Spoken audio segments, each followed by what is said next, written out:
Magpapasintabi po ako, mga kapatid na CFMers. Uutangin ko po sa inyo itong pagkakataong ito para makapaglatag po ako ng pasasalamat sa inyong lahat sa kaligayahang nadarama ko ngayon. Alam niyo naman po ang mga bigwas ng pagkakataon at paghamon na tinanggap ko noong taong 2024. Magdadalawang taon na po ngayon ang laban ko sa iba't ibang husgado. Napakarami pong libel cases ito. Una, kay Ginang Pinti Gonzaga, dismissed po yan. Sa nanay po ni Sara Labati, dismissed din po yan. Nung Mayo po talaga ikinahon. May 2, dinimanda po ako ng cyber libel ni Bea Alonso. May 10, si Ms. Sharon Cuneta at si Senador Kiko Pangilinan. At May 31, ang nagdemanda naman po sa akin ng kaparehong kaso ay si Dominic Roque. Alam niyo po, ito po yung mga kaso na talagang, kumbaga sa manggagawang Pilipino, sa mga manananim, pinayok ko po ito sa loob ng 2 taon. Sa 2 kaso po, yung sa mga Labati at saka kay Bea, kasama ko po sina Romel at saka si Wendell Alvarez. Naayos na po yan. Yung pong isa dismissed, yung pong kay Bea, namagitan po kami sa isang mediation at maganda naman po ang kinalabasan.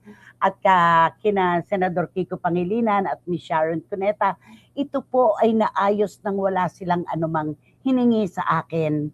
Talaga pong ako ay kanilang pinakinggan at naging maayos po ang aming samahan. Sa pagkakataon pong ito ay nais kong sabihin na ako'y nagpapasalamat. Hawak ko po ngayon itong dokumento na nagpapatunay po talaga.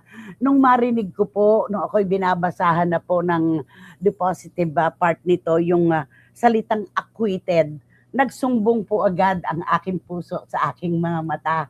Hindi naman po sumbong lang ng kalungkutan ang iniiyakan natin, pati po ang kaligayahan. Maligaya po ako dahil dumaan po kami ni Dominic sa mediation. Wala po kaming pinagkatapusan. Nagpatuloy po ito ng halos 2 taon. Kaya ako po'y ninenervyos dahil ganun po talaga. Walang maliit at malaki na problema. Lahat ay problema. Maraming salamat po dahil dininig po ni Judge Manuel Gerardo Macruz ng RTC Branch 158 ng Pasig City ang aking depensa. Maraming salamat po. Gusto ko rin pong pasalamatan sina Attorney Brian Fernandez at Attorney Do Singson, mga abogado po ni Dominic Roque at si Dominic Roque po, higit sa lahat. Nagsimulat na tapos po itong problema namin. Wala po akong nakitang anumang negatibong aksyon mula sa kanyang mga abogado at sa kanya na rin. Napaka maginoo po ni Dominic Roque. Sabi nga sa akin ni Attorney Brian Fernandez, kayo lang naman ni Dominic ang may problema, tayo naman ay wala. Ginawa lang naman namin ang aming trabaho na ilaban ang kaso niya. Maraming salamat po sa inyo. At syempre, alam niyo man po na ako ay kailangan may mga abogado rin sa ganitong pagkakataon. Gusto ko pong pasalamatan si Attorney Rosario Rosales na nung one time na hindi makapunta ang aking may hawak na abogado ay nagpunta doon. Si Attorney Shirley May Tabangkura Dasco. Sa lahat po ng libel cases ko, si Attorney Shirley po ang aking kasama. Wala po kaming natalo na kasong libelo ni Attorney Shirley Tabangkura Dasco. At sa pagkakataon po ito, gusto ko pong pasalamatan ang kanyang dakilang ina, si Mami Caroline Tabangkura. Maraming salamat po sa pagbibigay niyo sa akin ng inyong anak na naging armas ko po sa lahat ng laban ko. Hindi ko po kaya ito kung walang magtatanggol sa aking karapatan. Mami Caroline, maraming salamat po sa inyo. At kina Attorney Jeffer Montemayor ng Malolos, Prosecutor Ian Siso ng Pasig MTC, kay Attorney Ismalin Balcontin, Lip Gloss, kumusta ka na? Maraming salamat. Ako po ay gusto ko pong magtawid ng mula sa pusong pasasalamat sa mga CFMers at SNNers. Kayo po ang naging bala ko sa laban na ito. Wala po akong kakayahan kung ako lamang mag-isa. Kayo po ang nagtanim sa akin ng tiwala, suporta at pagmamahal at pag-asa mawala na po tayo ng lahat. Sabi ko nga, wag po nating ipananakaw ang ating dignidad at ang ating pag-asa. Kayo po lahat yan. Mga kapatid ko sa Hanay, mga kapatid ko sa Panulat, Salve Asis, maraming salamat. Reggie Bonoan, Vinya Bibar, Janice De Los Santos, Navida, Ambet Nabus, ilan lang kayo sa mababanggit ko. Pero lahat kayo na nag-text at tumawag sa akin. Mga kapatid, maraming salamat sa inyo. Pixie Jude ng UK, ang tagal mong hindi nagte-text sa akin, pero nagtawid ka ng iyong pasasalamat at pagbati. Maraming salamat. Randy Balaguer, Ching Bautista Silverio, Rhea Reyes, at lalong-lalo na po ang ating mga kapatid sa iba-ibang bansa.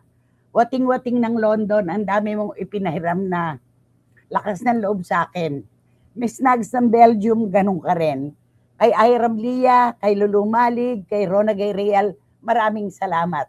May ikukwento lang po ako, sandali lang po ito. Nung ako po ay lumalakad na pabalik sa aking sasakyan, binindot ni BM ng aking anak ang radyo. Ang tumugtog po, Karen Carpenter. Ang title, We've Only Just Begun.